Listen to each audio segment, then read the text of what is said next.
Hello everyone, welcome back to our channel. Today మన favourite serial పొదిరిల్లు episode ఏం జరిగిందో తెలుసుకోవాలనుకుంటున్నారా? అయితే ఖచ్చితంగా వీడియో స్టార్టింగ్ నుంచి ఎండింగ్ వరకు స్కిప్ చేయకుండా చూసేయండి. దానికంటే ముందు ఏం చేయాలో తెలుసు కదా, మన ఛానల్ని సబ్స్క్రైబ్ చేయండి, ఫాలో కూడా చేయండి. మీ సబ్స్క్రైబ్ అండ్ ఫాలో మాకు చాలా సపోర్ట్గా ఉంటుంది. అలాగే లైక్ అండ్ షేర్ మాకు కాస్త ఎంకరేజ్మెంట్. నేనైతే ఈ ముగ్గు వేస్తూ ఈరోజు ఎపిసోడ్ ఏం జరిగింది అనేది మీకు వివరించేస్తాను. అయితే ఈ వీడియో అయితే స్టార్టింగ్ నుంచి ఎండింగ్ వరకు స్కిప్ చేయకుండా చూసేయండి. ఈరోజు ఎపిసోడ్లో మనకు వెళ్ళినట్లయితే మహాలక్ష్మి అయితే అందరి ముందు వీళ్ళ నిజస్వరూపాన్ని బయట పెట్టేస్తుంది. మొత్తానికి శైలు వాళ్ళ అన్నయ్యదే తప్పు, మా వాళ్ళు నన్ను ఏడిపించినందుకు, నాతో అసభ్యంగా మాట్లాడినందుకు మాత్రమే కొట్టారు అని చెప్పేసి ఆ పోలీసుల మధ్య, కౌన్సిలర్ మధ్య చెప్పేస్తుంది మహాలక్ష్మి. ఇంకా విషయం శైలు వాళ్ళ అన్నయ్యకి కూడా అర్థమై, చేసిన నిర్వాహకం చాలు, ఇంటి పరువు బయట పెట్టేశావు, అసలు నీ మొహం చూడాలంటేనే నాకు కోపం వస్తుందిరా అని చెప్పేసి కొడుకుకు ఒక 4 పీకి ఇంటికి తీసుకెళ్ళిపోతాడు శైలు వాళ్ళ అన్నయ్యని వాళ్ళ నాన్న.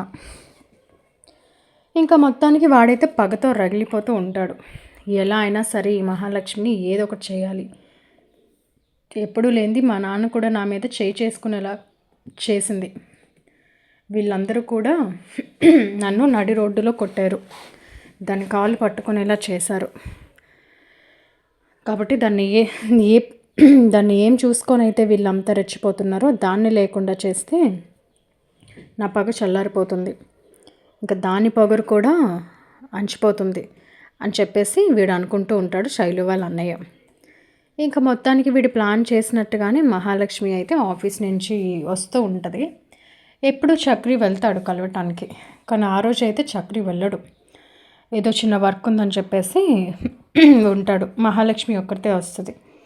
సో వచ్చేసరికి ఇంకా వెనకతల నుంచి మాస్క్ పెట్టుకొని వచ్చి అడ్రస్ అడిగినట్టుగా మాట్లాడతాడు. ఇంకా మహాలక్ష్మి మాట్లాడుతూ ఉండగా మత్తు స్ప్రే మీద కొట్టేసి మహాలక్ష్మిని అయితే కిడ్నాప్ చేసేస్తాడు శైలు వాళ్ళ అన్నయ్య. చేసేసరికి ఇంకా వీళ్ళంతా మహాలక్ష్మి కోసం ఎదురు చూస్తూ ఉంటారు. చక్రి మహా ఏమైనా బయటికి వెళ్ళి ఉంటారా, ఇంత టైం అవుతుంది, ఇద్దరూ రాలేదు అని చెప్పి చూసేసరికి మాటల్లోనే చక్రి ఇంటికి వస్తాడు. ఇంకా ఇంటికి వచ్చేసరికి చక్రిని అయితే అడుగుతారు, నువ్వు వచ్చావు మహాలక్ష్మి ఎదురా అని. అదేంటి నన్ను అడుగుతున్నారు, మహాలక్ష్మి ఆఫీస్ నుంచి ఇంటికి రాలేదా అని చెప్పేసి అంటాడు. అరే లేదురా, మీ ఇద్దరు బయటకు వెళ్ళారేమో అనుకుంటున్నాం, మహాలక్ష్మి అయితే నీతో రాలేదా అని చెప్పేసి అంటారు.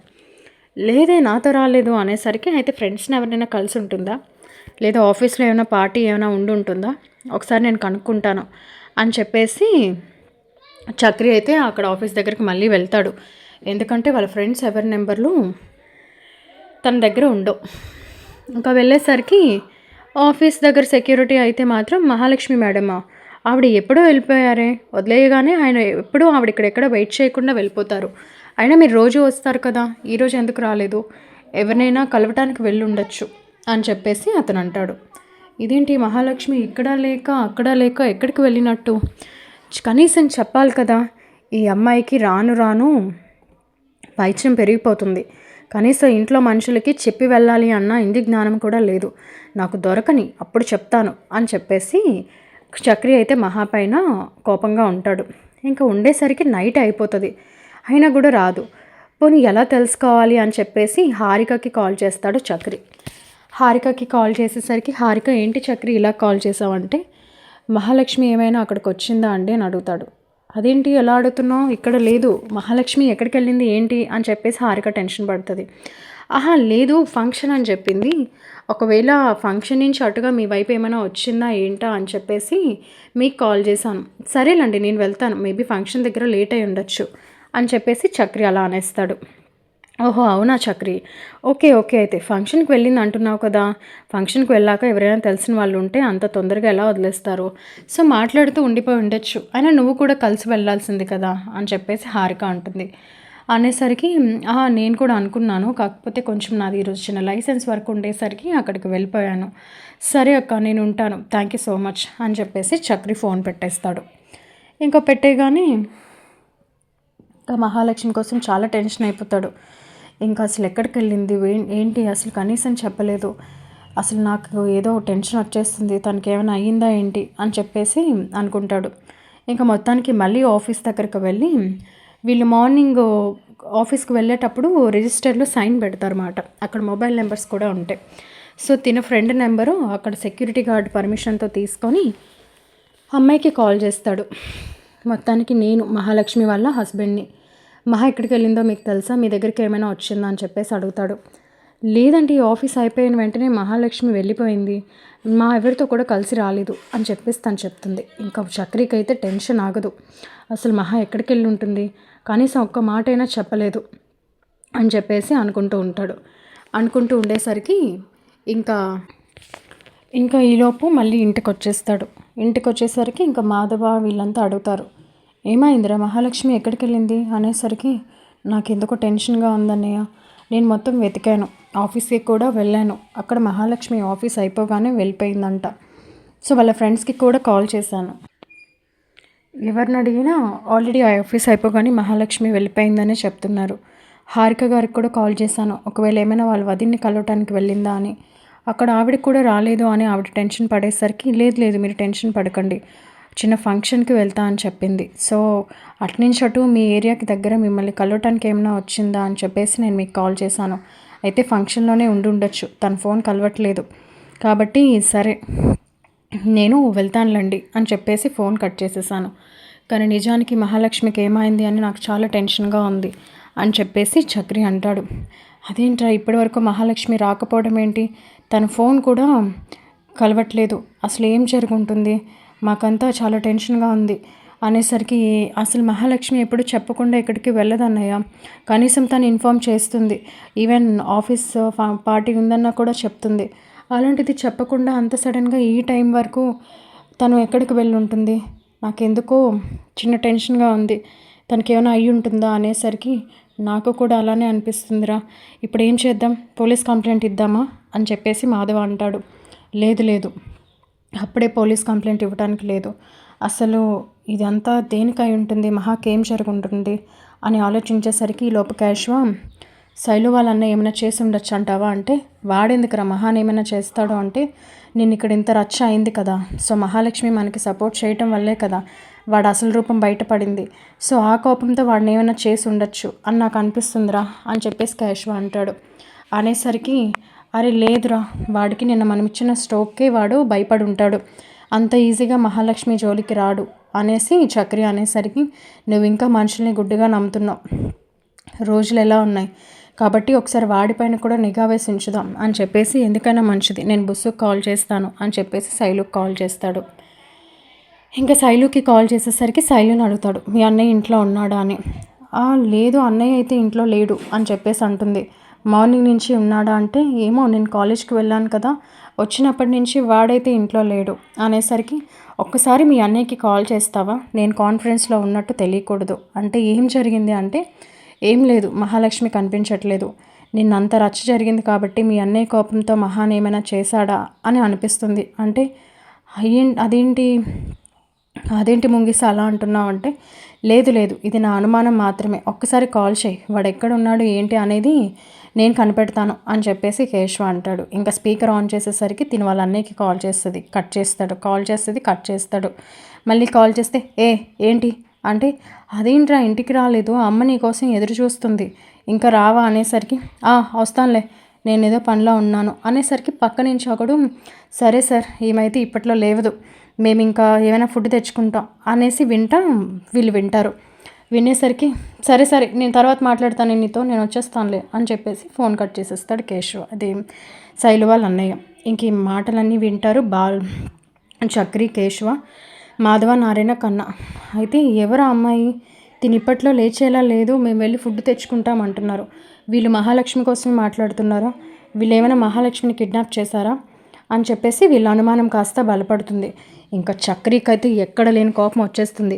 ఒకవేళ అదే విషయం నిజం అవ్వాలిరా కేశవ, వాడు నా చేతుల్లో చచ్చిపోతాడు, ఇంకా వాళ్ళ అమ్మకి నాన్నకి వాడు కొడుగ్గా ఇంకా ఇంటికైతే తిరిగి రాడు అనేసరికి, ఇప్పుడు మనం పడాల్సింది ఆవేశం కాదు, ఆలోచనతో ఆలోచించాలి, మహాలక్ష్మికి ఏం కాకుండా చూసుకోవాలి, కాబట్టి మనం ఏం చేయాలనేది ఆలోచిద్దాం అని చెప్పేసి మాధవ అంటాడు. అనేసరికి ఇంకా కడ్డ అంటాడు, సరే పోలీస్ కంప్లైంట్ ఇద్దాము అంటే, మనం పోలీస్ కంప్లైంట్ ఇచ్చాము అనే విషయం తెలుసుకున్నవాడు మహాన్ ఏమైనా చేయొచ్చు, ముందు మనం మహాని ఎక్కడికి తీసుకువెళ్ళాడు ఏంటి అని చెప్పేసి కనుక్కునే ప్రయత్నం చేద్దాం. ఒకవేళ కానీ దొరికాడే అనుకో, ఇంకా వాడికి మనమే దినం భోజనాలు పెట్టేద్దాం అని చెప్పేసి అనేసరికి, పదరా చక్రి నువ్వేం టెన్షన్ తీసుకోకు అంటే, లేదు లేదు మీరంతా నాతో రావద్దు, నా మహాలక్ష్మిని నేనే కాపాడుకుంటాను అంటే నీకేమైనా పిచ్చారా, ఒకడు ఎలా వెళ్తాం, అసలే వాడు రౌడీలను కూడా పెట్టుకున్నట్టున్నాడు అనేసరికి ఈలోపు మళ్ళీ శైలు కేశవకి కాల్ చేస్తుంది. కేశవకి చేసి, ఏంటి కేశవ ఇదంతా, అన్నయ్య నిజంగానే మహాలక్ష్మిని కిడ్నాప్ చేసినట్టున్నాడు, ఆ రౌడీ వాళ్ళు పక్కన మాట్లాడుతున్నది మనం విన్నాం కదా అనేసరికి, అదే అనుమానం మాకు ఉంది, అది మాత్రం నిజమని తెలియాలి, ఈరోజు మీ అన్నయ్య నా చేతుల్లో అయిపోతాడు అని చెప్పేసి కేశవ అంటాడు. అసలు వాడు ఎందుకు ఇలా చేస్తున్నాడు, మహాలక్ష్మికి ఏమైనా అవ్వాలి, ఇంకా వాడిని నేనే ప్రాణాలతో ఉంచను, మా నాన్నకి చెప్పి వాడిని మెడపట్టుకు బయటికి గెంతించేస్తాను అని చెప్పేసి అంటుంది. నువ్వు మెడపట్టుకు బయటికి గెంతేసే వరకు వాడు బతుకుంటేనే కదా, నువ్వు ముందు ఫోన్ పెట్టు అని చెప్పేసి కేశవ కట్ చేసేస్తాడు. అది కాదు అనేసినా కూడా ఇంకా అసలు వినడు. ఇంకా ఈలోపు అయితే చక్రితో పాటు మాధవ కేశవ కూడా బయలుదేరుతారు. ఇంకా నలుగురు 4 చోట్లు వెతుకుదామని చెప్పేసి వెళ్తారు. వెళ్ళేసరికి ఇంకా నారాయణని వద్దనేస్తారు. నువ్వు డ్రింక్ చేసున్నావు, నువ్వు రావద్దు, మేమే వెళ్ళి కనిపెట్టి తెల్లవారికల్లా మహాలక్ష్మిని సేఫ్గా తీసుకొచ్చే పూచి మాది అని చెప్పేసి అంటారు. అనేసరికి ఇంకా నారాయణ అయితే చాలా బాధపడుతూ ఉంటాడు. చక్రి అంటాడు మాట, అందరం ఒకే సైడ్ వెళ్తే లేట్ అయిపోతుంది, నలుగురం 4 చోట్ల వెతుకుతాం, అసలు వాడు ఎక్కడికి వెళ్ళి ఉండొచ్చు అనేసరికి టైం అప్పటికి 8 అవుతుంది. సో కాబట్టి సరే మహాలక్ష్మి ఆఫీస్ నుంచి వచ్చే ఏరియాలో ఏమైనా సీసీ కెమెరాస్ ఉన్నాయో చూద్దాము అని చెప్పేసరికి ఇంకా మొత్తానికి అక్కడ చక్రికి తెలిసిన ఒక ఇంటర్నెట్ వాళ్ళ సహాయంతో అక్కడ ఉన్న సీసీ ఫుటేజ్ కావాలని అడుగుతారు. అడిగేసరికి మొత్తానికి వాళ్ళైతే ఆ సీసీటీవీ ఫుటేజ్ తనకి తెలిసిన ఒక ఫ్రెండ్ పోలీస్ డిపార్ట్మెంట్లో చేయటం వల్ల తనకి విషయాన్ని చెప్పి సీసీటీవీ ఫుటేజ్ అయితే తీసుకుంటే, మహాలక్ష్మికి అక్కడ ఎవరో గుర్తు తెలియని వ్యక్తి మాస్క్లో వచ్చి మొహానికి మందు కొట్టి తన కళ్ళు తిరిగి పడిపోతే తనని కారులో తీసుకువెళ్ళిపోతుండగా కనిపిస్తుంది.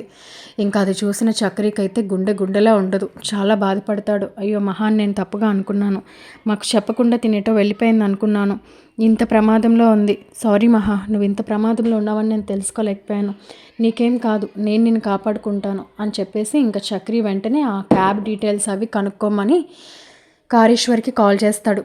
చేసి విషయం అంతా చెప్పి ఆ క్యాబ్ డీటెయిల్స్ అన్నీ కనుక్కుంటే అది వాళ్ళ లిస్టెడ్ క్యాబ్ అయితే కాదు, కాకపోతే నేను కనుక్కొని చెప్తాను, కాకపోతే మనకు తెలిసిన వాళ్ళు ఆ సీసీటీవీ అది ఎటైతే వెళ్ళిందో అవంతా నేను తీయించి నీకు ఇన్ఫర్మేషన్ ఇస్తాను అనేసరికి అది పలానా ఏరియాలో ఉంది అని చెప్పేసి తెలుస్తుంది.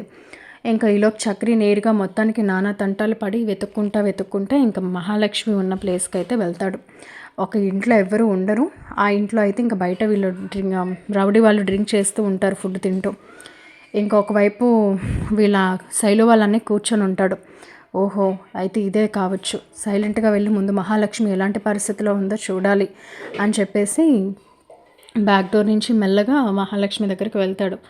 వెళ్ళేసరికి మహాలక్ష్మి అయితే ఆ కట్లతో కట్టేసి పాపం స్పృహ తప్పి ఉంటుంది. ఇంకా మహాలక్ష్మిని అలా చూసిన చక్రికి అయితే ఇంకా ప్రాణం ఆగదు. ఇంకా వెంటనే మహాలక్ష్మికి వాటర్ మీదని చల్లి మహాలేగు అని చెప్పేసి లేపుతాడు. లేపేసరికి మహాకైతే తెలివి వస్తుంది, కానీ కొంచెం ఆ మత్తు ఎక్కువ ఉండటం వల్ల తను రెస్పాండ్ కాలేకపోయేసరికి ఇంకా మహాని ఎవరో లేపుతున్నారు అని వీళ్ళకి అర్థమయ్యి ఇంకా వచ్చి చూసేసరికి చక్రి. ఇంకా వెంటనే చక్రిని చూసిన వీడు, ఓహో మొత్తానికి కనిపెట్టావైతే, నీ ప్రేమ గట్టిదే అనేసరికి, నా కొడక నువ్వు అసలు ఇలాంటి వాడు అనుకోలేదు, నిన్ను ఇచ్చిన దెబ్బలకి ఇంకా భయపడి ఇంకా మహాలక్ష్మి జోలికి రావనుకున్నాము, కానీ మహాని కిడ్నాప్ చేసి నువ్వు మమ్మల్ని బ్లాక్మెయిల్ చేయాలనుకున్నావా, నువ్వేం చేసినా కేశవాని నీ చెల్లిని కలపకుండా అయితే ఉండవు, ఈరోజు నీకు నా చేతుల్లో చావే అని చెప్పేసి వాడిని ఫుల్గా కొట్టేస్తాడు చక్రి. ఇంకా కొట్టేసరికి ఇంకా రౌడీలందరూ చక్రి మీద తిరగబడిపోతారు. అయినా మొత్తానికి ఫైట్ చేసేసరికి ఒకడైతే చక్రిని బలంగా వెనకతలు వచ్చి పొడిచేసరికి ఇంకా అయినా కూడా చక్రి ఇంకా గివప్ ఇవ్వకుండా ఇంకా వాళ్ళందరినీ చితకబాది ఇంకా వీడినైతే పట్టుకొని వీడిని కట్టేస్తాడు. ఇంకా రౌడీలు ఎటు వాళ్ళటు పరారైపోతారు. ఇంకా పరారైపోయేసరికి ఇంకా మహాలక్ష్మికి అయితే పూర్తిగా మెలకు వస్తుంది. అంతా చూస్తుంది కానీ రెస్పాండ్ కాలేని పరిస్థితి. మొత్తానికి వచ్చేసరికి, చక్రి వచ్చావా, నాకు చాలా భయం వేసేసింది, నన్ను ఎవరో కిడ్నాప్ చేశారంటే ఎవరో కాదు ఆ శైలు వాళ్ళ అన్నయ్య అనేసరికి, ఆ ఈడియట్ ఇంత పని చేయడానికి సిద్ధపడ్డాడం, వాడి పని చెప్తాను చూడు అనేసరికి, ఆల్రెడీ నేను పోలీసులకి ఇన్ఫామ్ చేశాను, వాళ్ళు వస్తున్నారు, వస్తే వాళ్ళే చూసుకుంటారు అనేసరికి ఇంకా చక్రికి బ్లీడింగ్ అవ్వడం చూస్తుంది. ఏంటి బ్లడ్ అంతా ఏంటి అని చెప్పేసి అనేసరికి ఏం లేదు ఏం లేదని చూస్తే ఇంకా వెనకతల కత్తి పొడిచేసి ఉంటుంది. కత్తి పొడిచేసి ఉండేసరికి ఇంకా వెంటనే చక్రి మాట్లాడుతూ పడిపోతాడు. ఇంకా పడిపోయేసరికి మహాలక్ష్మికి అయితే కాళ్ళు చేతులు ఆడవు. తన ఫోన్ అయితే స్విచ్ ఆఫ్ అయిపోయి ఉంటుంది. ఇంకా వెంటనే ఫోన్ మెల్లగా ఆన్ చేసి మాధవకి కాల్ చేస్తుంది.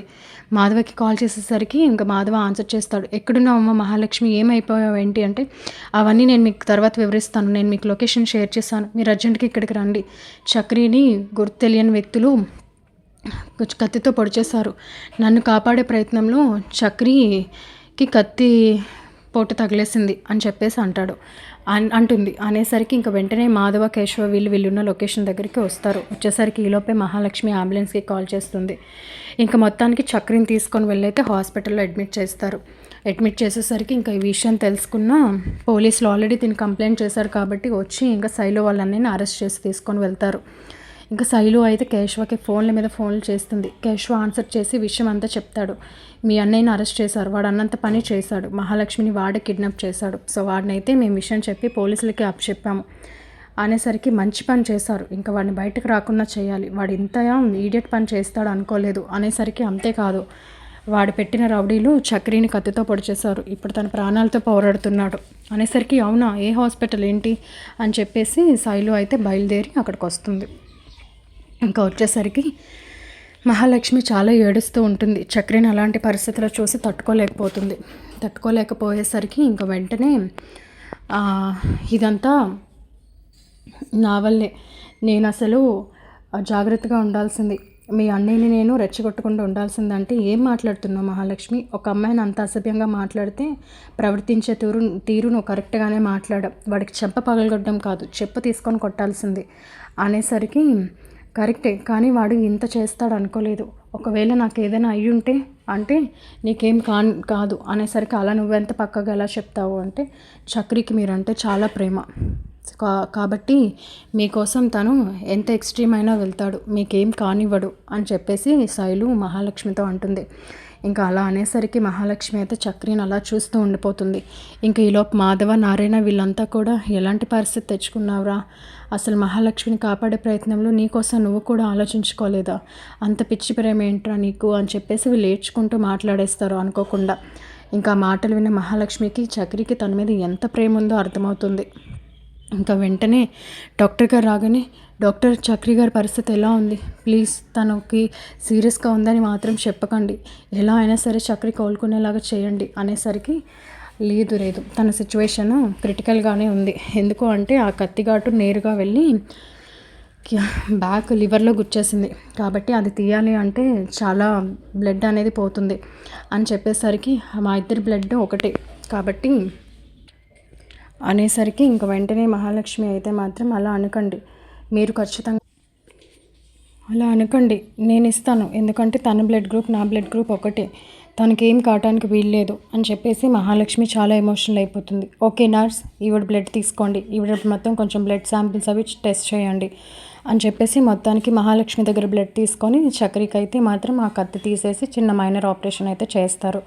ఇంకా చక్రి అయితే మెలకువలోకి వస్తాడు. వచ్చేసరికి మహాలక్ష్మి ఏదనేసరికి తన పక్క బెడ్లోనే ఉంటుంది మహాలక్ష్మి, మెలకుగానే ఉంటుంది. అయితే తన పక్క బెడ్లో ఉందని తెలుసుకోలేని చక్రి అయితే వెంటనే మహాకేమైంది, నేను కాపాడలేకపోయాను, నాకేమైంది అనేసరికి లేదు మహా సేఫ్గానే ఉంది, తను నీకోసం ఏడుస్తుంది, నీకోసం తన బ్లడ్ కూడా ఇస్తుంది, నువ్వేం టెన్షన్ తీసుకోవటానికి లేదు అని చెప్పేసి అనేసరికి ఇంకా వెంటనే చక్రి ఓహో ఓకే అని మాధవ చెప్పేసరికి చక్రి అయితే అవునా, మహాలక్ష్మి నా కోసం ఏడ్చిందా, తను ఎప్పుడూ నా విషయంలో సంతోషంగా ఉండాలి కానీ తను ఏ కారణం చేత బాధపడకూడదు, తనకి ఏమైందా అని చాలా టెన్షన్ అయిపోయాను అన్నయ్య అనేసరికి లేదురా, నువ్వు స్పృహ తప్పి పడిపోయావు. వెంటనే మహాలక్ష్మి తన ఫోన్ ఆన్ చేసి ఇంకా మాకు కాల్ చేసి లొకేషన్ షేర్ చేసింది. ఇంకా మేము వచ్చే సమయానికి నిన్ను హాస్పిటల్లో అడ్మిట్ చేయగలిగాం. ఈలోపే మహాలక్ష్మి అంబులెన్స్కి కాల్ చేసింది. అలాగే నువ్వు ఆల్రెడీ పోలీసులకి కాల్ చేసావు కాబట్టి వాళ్ళు వచ్చి శైలు వాళ్ళని అరెస్ట్ చేశారు. కాబట్టి ఇంకా వాడికి బుద్ధి ఎలా చెప్పాలో ఖచ్చితంగా చెప్తారు. మేము కూడా నీ విషయం ఇదంతా బాగా అయ్యాక ఒకసారి వెళ్ళి వాళ్ళ ఫ్యామిలీతో మాట్లాడతాం, ఇంకొకసారి మహాలక్ష్మి జోలికి రావద్దు అని చెప్పేసి మాధవ అంటాడు. అనేసరికి ఇంక వెంటనే మహాలక్ష్మి అక్కడి నుంచి లేచి చక్రి మీరు లేచారా? నన్ను క్షమించండి. మీరు నా కోసం ఎంతలా పరితపించారో నాకు ఇప్పుడు అర్థమైంది. నాకేమైనా అయితే మీరు ఇంతలా తట్టుకోలేరనే విషయం కూడా నాకు ఈరోజే తెలిసింది. మిమ్మల్ని ఇన్ని రోజులు చాలా బాధ పెట్టాను. మీ మనసు ఏంటనేది నాకు ఇప్పుడే అర్థమైంది. దయచేసి నన్ను అపార్థం చేసుకోకండి. ఇంకెప్పుడు నేను మిమ్మల్ని బాధ పెట్టను అనేసరికి చచ్చా ఊరుకోండి మహాలక్ష్మి గారు. నేను మిమ్మల్ని అపార్థం చేసుకోవడం ఏంటి? మీకేమైందా అనేసరికి నాకు ఇంకేం బుర్ర పని చేయలేదు. కాబట్టి అలాగా ఒక్కడనే వచ్చేసాను. అనేవాళ్ళు కూడా నాతో బయలుదేరారు. కానీ ముగ్గురం 3 చోట్లకి వచ్చేసరికి మీరున్న ప్లేస్ని నేను కనిపెట్టగలిగాను. మొత్తానికి ఆ భగవంతుడి దయ వల్ల మీకేం కాలేదు. నాకు అదే సంతోషం అని చెప్పేసి చక్రి అనేసరికి ఇంకా చక్రిని పట్టుకొని మహాలక్ష్మి క్షమాపణ చెప్పి, మీరంటే నాకు ఇష్టం చక్రి గారు. ఇప్పుడే నాకు అర్థమైంది. మీకేమైనా అయితే నాకు తెలియకుండానే నేను ఇంత టెన్షన్ పడ్డాను. మీరు లేకుండా నేను ఉండలేను అని చెప్పేసి మొత్తానికి అందరి ముందు తన ప్రేమ విషయాన్ని బయటపెడుతుంది మహాలక్ష్మి. ఇలా మొత్తానికి కేశవ వాళ్ళ అన్ని చేతిలో నుంచి మహాలక్ష్మిని కాపాడుకొని మొత్తానికి మహాలక్ష్మి తన ప్రేమను తానే ఒప్పుకునేలాగా అందరి ముందు బయట పెట్టేలాగా చక్రి అయితే తన ప్రేమను గెలుచుకుంటాడు. ఇలా మొత్తానికి మహాలక్ష్మి సేఫ్గా బయటపడి చక్రికి తన ప్రేమని చెప్పి చక్రికి దగ్గర అవుతుంది మహాలక్ష్మి. కాబట్టి ఇది జరిగిన ఎపిసోడ్. మరి ఇంకొన్ని ఇంట్రెస్టింగ్ ట్విస్ట్ ఎపిసోడ్స్ తెలుసుకోవాలనుకుంటే ఖచ్చితంగా మీరు మన ఛానల్ని సబ్స్క్రైబ్ చేయండి, ఫాలో కూడా చేయండి. పైన కనిపిస్తున్న బెల్ ఐకాన్పై ఆల్ ట్యాప్ చేస్తే మేము పోస్ట్ చేసే ప్రతి వీడియో నోటిఫికేషన్ ద్వారా మీరు ఈజీగా చూడగలరు. కాబట్టి keep watching our channel and please do subscribe. Comment కూడా చేయండి నా ముగ్గు ఎలా ఉంది అనేది. Thank you guys. Thank you so much.